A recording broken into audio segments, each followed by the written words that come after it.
I'm here with Senator Mike Lee of Utah, a freshman. Senator, we talked here at this gathering last year. You were just getting your feet wet in the U.S. Senate.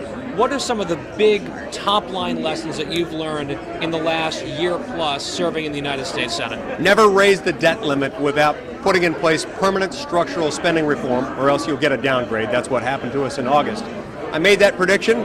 Not enough of my colleagues heeded it, and that's where we are. So we need a balanced budget amendment to the Constitution because we need this permanent structural reform. That's what I've been pushing about. This is what I wrote my book about. It's called The Freedom Agenda. It talks about how whether you're most concerned about entitlements or most concerned about national defense, you should want to put this restriction on Congress's spending power because it's impeding our ability to fund everything.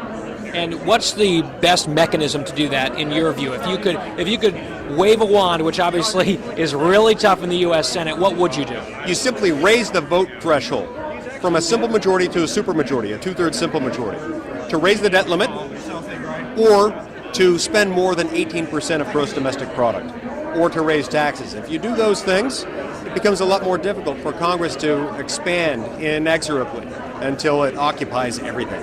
You're a constitutional lawyer, and I know it's been kind of startling to many of us, the number of instances where this administration has shown a complete willingness to blatantly disregard the plain text of the Constitution. One example being on these so-called recess appointments when the Senate is not in recess, and the most recent one being of the First Amendment, where Congress shall make no law prohibiting the free exercise of religion. They're doing exactly that with their Obamacare birth control mandates on religious groups. What's the, aside from just booting Obama out of office, which of course is the common goal of most people here at this conference, is there something that the U.S. Congress can do more immediately to really forcibly push back against these affronts? Well, first and foremost, this First Amendment problem that you referred to, which implicates, I think, not just the free exercise clause, but also potentially the establishment clause, because what he's been doing amounts to an excessive entanglement with the religious establishments in America. The biggest single cure for this would be decreased spending. If we did less through the federal government, if the federal government weren't so huge, then things like this wouldn't happen as often. But conversely, every time the federal government expands, it expands at the expense of our individual liberty, and inevitably that's going to mean some of our religious liberty. So that's the first and most important thing Congress needs to learn from this is just what happens.